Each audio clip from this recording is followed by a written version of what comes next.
జై శ్రీమన్నారాయణ. నేను మీ icon astrologer Gattupalli Suresh Babu.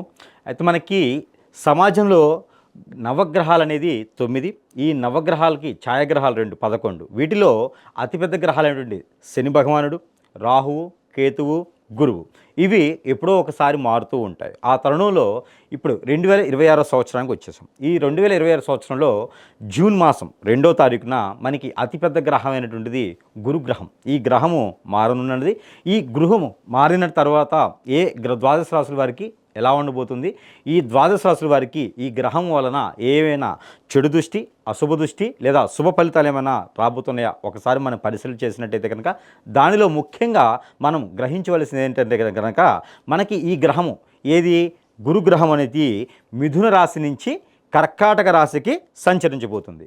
ఇది మనకి ఈ సంచరించే తరుణంలో ఈ జూన్ 2వ తారీఖున మరొక గ్రహం ఏంటంటే కనుక ఈ గురుగ్రహంతో శుక్రుడు కూడా వెనువెంటనే రావటము ఇక్కడ కర్కాటక రాశిలోకి రావడంతో పాటు ఇది 3 మాసాలు అక్టోబర్ 31వ తారీఖు వరకు కూడా ఇది కర్కాటక రాశిలో సంచరిస్తూనే ఉండేటువంటి గ్రహం. ఈ కర్కాటక రాశిలో 3 మాసాలు సంచరించేటువంటి గ్రహం ఛాయ వలన నవగ్రహ దోషం ఎవరికైతే ఉన్నదో, శని భగవాన్ అశుభ దృష్టి ఎవరికైతే ఉందో, రాహు కేతువులది ఎవరికైతే అశుభ దృష్టి ఉందో ఇవన్నీ కూడా కొంతమేర ఉపశమనం ఇచ్చేటువంటి రాసులు ఏమున్నాయి, దానిలో కూడా రాసులకి మళ్ళీ దశలు అంతర్దశలు ఎవరికి ఉన్నాయి, దానితో పాటు ఇప్పుడు శుభ ఫలితాలు పొందేటువంటి రాసుల్లో ముఖ్యంగా ఆ శుభకార్యాలు నిర్వర్తించేటువంటిది అంటే వివాహం కాని వారికి కానీ, వివాహం చేసుకుందాం అనుకున్న వారికి కానీ, ఎంత వయసు వచ్చిన వివాహం కాని వారికి ఈ గురు బలం వలన వివాహం జరగడం, ఈ శుక్రుని యొక్క బలం వలన వివాహం జరగడం లాంటివి కనపడతా ఉంటాయి. అందులో ఏ రాశుల వారికి వివాహం అవుతుంది, ఎవరైనా సరే వివాహం చేసుకున్న తర్వాత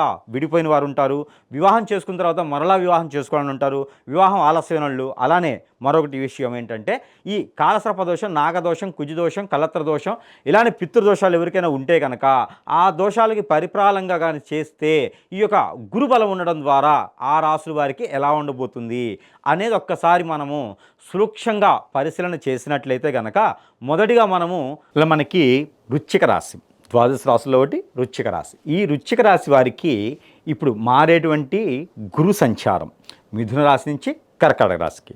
ఈ సంచారంలో జూన్ 2వ తారీఖు మారేటువంటి సంచారంలో మనకి ఈ యొక్క వృశ్చిక రాశి వారికి ఎలా ఉండబోతుంది. వీరు సాదాసీదాగానే మూర్ఖులు, మొండివారు, ఏదైనా అనుకున్న పని సాధించేంత వరకు కూడా వెనకడుగు వేయరు. ఎదుటివారు తప్పు అన్నా రైట్ అన్నా అనుకున్న పని సాధిస్తారు. మరొకటి ఏంటంటే నమ్మకమైనటువంటి వ్యక్తులు, వీరు చాలా నమ్మకమైనటువంటి వ్యక్తులు. ఏదైనా సరే మాట ఇచ్చారంటే ఆ మాట నిలబెట్టుకునేందుకు ఎక్కడ దాకా వెళ్ళగలుగుతారు. అలాంటి వ్యక్తిత్వం కలిగినటువంటి వృశ్చిక రాశి వారికి ఈ గురు సంచారం ఎలా ఉండబోతుంది, చాలా అద్భుతంగా ఉండబోతుంది. ఎందుకంటే కనుక ఈ గురువు మారిన తర్వాత ఏదైతే మిథున రాశిలోకి వచ్చారో అప్పటి నుంచి కూడా వీరు పడనటువంటి బాధ లేదు, అప్పుల బాధ, అన్ని రకాలుగా బంధుత్వం దూరం అవుతుంది, బిడ్డలు దూరం అవుతారు, పెద్దవారు దూరం అవుతారు, భార్యలు, భర్తలు అన్ని రకాలుగా దూరమైనటువంటి పరిస్థితుల్లో ఇప్పుడు కర్కాటక రాశిలోకి సంచరించేటువంటి గురువు వలన, గురువుతో పాటు శుక్రుడి వలన పెళ్లి కాని వారికి పెళ్ళి అవుతుంది, అదృష్టం రాని వారికి అదృష్టం వస్తుంది, వ్యాపారంలో నష్టపోయిన వారికి మళ్ళీ లాభం కోర్చేలాగా సమకూరేలాగా కనిపిస్తోంది, ఆరోగ్య సమస్యలు ఉన్న వారికి ఆరోగ్య సమస్యలన్నీ కూడా నెరవేరేలా కనిపిస్తోంది, కోరిన కోరికలు కొంగు బంగారం అయ్యేలా కూడా కనిపిస్తుంది. కాబట్టి ఈ గురు సంచారం వృశ్చిక రాశి వారి కోసమే గురువు మారారా అనుకునేటువంటి విధంగా అయితే కూడా కనబడతా ఉంది. ఈ యొక్క వృశ్చిక రాశిలో ఉండేటువంటి ప్రతి ఒక్కరికి కూడా అనుకున్నటువంటి సాధించడానికి కానీ, విదేశీయానం కానీ, లేకుంటే రాజకీయ రంగం, సినీ రంగం,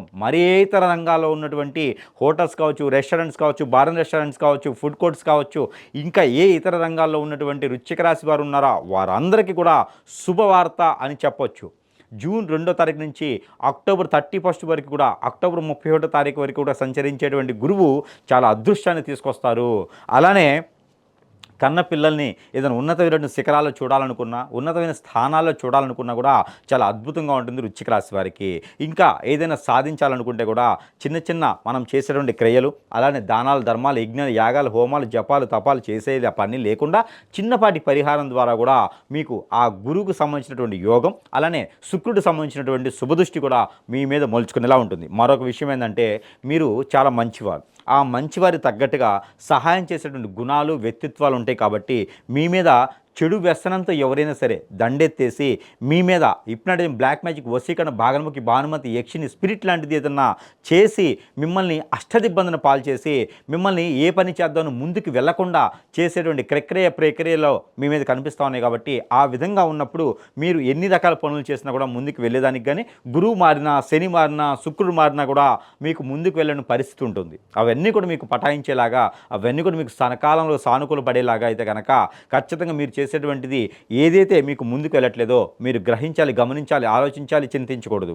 మీకు ఆ విధంగా ఏదైనా సమీప దూరంలో గురువు ఉంటే సంప్రదిస్తే కనుక మనకి ఏదైనా ప్రాబ్లం అయిందా, ఇబ్బంది అయిందా, ఎవరైనా ఏదైనా చేపించారా, ఆ ప్రకారంగా మీకు విముక్తి చెందేలాగా దానికి రెమెడీ ఇచ్చేసి మీకు ఉపశమనం పొందేలాగా ఉంటుంది. ఆ తర్వాత మీకు జాతక ప్రకారంగా గురువు మారినా, శుక్రువు మారినా కూడా మీకు అనుకూలంగా ఉంటుంది. భార్యాభర్తలు దూరమై ఉంటే కనుక జూన్ నుంచి జూలై వరకు మీరు ఏదైనా సకాలంగా పోయి మాట్లాడుకుని ఉంటే కనుక కోర్టు వరకు ఉన్నటువంటి విషయాలన్నీ కూడా సకూలంగా పూర్తి అయ్యి మీ దగ్గరికి వచ్చేలా కనిపిస్తూ ఉంది. అలానే కనుక మీకు ఏదైనా సరే ఫైనాన్స్ విషయంలో కానీ ఎవరైనా మిమ్మల్ని మోసం చేస్తున్నా కూడా ఈ జూన్ జూలైలో అడగండి, మీకు ఫైనాన్షియల్ డబ్బులు కూడా వచ్చేయడానికి అవకాశం ఎక్కువ కనిపిస్తూ ఉంది. ఆగస్టు సెప్టెంబర్ మాసాలు అయితే కనుక విదేశీ ప్రయత్నం కానీ, పెళ్ళిళ్ళు చేసుకునే దానికి అంటే కొత్తగా పెళ్లి చేసుకోవాలనుకున్న వారు, ఒకసారి కూడా పెళ్లి కానిటువంటి వృశ్చిక రాశి వారు ఎవరైనా ఉంటే కనుక వారు పెళ్ళిళ్ళు చేసుకోవడానికి కూడా చాలా అనుకూలంగా కనిపిస్తూ ఉంది. ఇక దీనితో పాటు మరొక విషయం ఏంటంటే కనుక అక్టోబర్, నవంబర్, డిసెంబర్ ఈ 3 మాసాల్లో కనుక మీరు ఏదైనా వివాహానికి కానీ, ఏదైనా శుభకార్యాలకు కానీ, ఏదైనా పుణ్యక్షేత్రాలకు కానీ వెళ్ళినట్టయితే కనుక కొంచెం ఆచిచూచి వెళ్ళండి. దీనితో పాటు మీరు ఏదైనా గృహయోగం కానీ, వాహన యోగం కానీ, స్థలాలు, ఇళ్ళు, వాకిళ్ళు, పొలాలు కొనేటువంటి అదృష్టం, అవకాశం కూడా మీకు కనిపిస్తూ ఉంది. కాబట్టి ఆ విధంగా మీరు ముందుకెళ్ళేదానికైతే ప్రయత్నం చేసుకోవచ్చు. దీనితో పాటు మీకు ఇంకొక విషయం ఏంటంటే కనుక ఏదైతే వెళుతూ ఉందో ఆ విధంగా మీరు డిసెంబర్ లోపు కనుక మీకు ఒక గండం కూడా కనిపిస్తూ ఉంది. ఆ గండానికి మీకు అనుకూలంగా మీ సొంత వాహనంలో ఎక్కడికైనా వెళ్ళేటప్పుడు కానీ ఆచిచూచి ముందుకు అడుగు వేయండి. అలా ఎలా పడితే అలా ఫుడ్లో ప్రికాషన్స్ తీసుకుంటూ ఉండాలి. ఈ గురువు మీకైతే మంచి చేయబోతున్నాడు కాబట్టి ఈ గురుబలం ఇంకా మీకు బాగా ఉండాలి. ఈ గురుబలానికి తగ్గట్టుగా శుక్రుడు కూడా ఇంకా బాగుంటే పెళ్ళిళ్ళు చేసుకోవడానికి కానీ, పేరెంటాలు చేసుకోవడానికి కానీ, పిల్లలు పుట్టేదానికి, పెళ్ళి అయిన తర్వాత పిల్లలు పుట్టేదానికి కానీ, ఎవరికైనా శుభకార్యాలు పాల్గొనేదానికి కానీ, పేరు, ప్రఖ్యాత, హోదా, డబ్బు, పలుకుబడి అన్నీ కూడా మీకు సమకూరేలాగా ఉండేలాగా కావాలి. కాబట్టి మీకు చిన్నపాటి పరిహారం కూడా చేసుకోవచ్చు. ఆ పరిహారం ఏమిటంటే కనుక నవధాన్యాలు ఒక పావు కిలో తీసుకొని, నల్ల నువ్వులు, నల్ల మినువులు, బ్రౌన్ పెసలు ఒక పావు కిలో చప్పులు తీసుకొని మీకు నవధాన్యాలు నవగ్రహాల చుట్టూ తిరుగుతూ ఆ నవగ్రహాల మీద అభిషేకం చేసుకుంటూ ఉంటే కనుక మీకు ఎన్నో రకాలటువంటి శుభ ప్రతిఫలాలు మీకు కనిపించేలా కనిపిస్తున్నాయి. కాబట్టి ఆ విధంగా మీరు ముందుకు వెళ్ళి అదృష్టవంతులు అయ్యేదానికైతే అవకాశం ఎక్కువ కనిపిస్తూ ఉంది. ఇక మీరు ఇలాంటి చిన్న చిన్న పరిహారాలు చేసుకొని అదృష్టవంతులు అవ్వచ్చు. జై శ్రీమన్నారాయణ.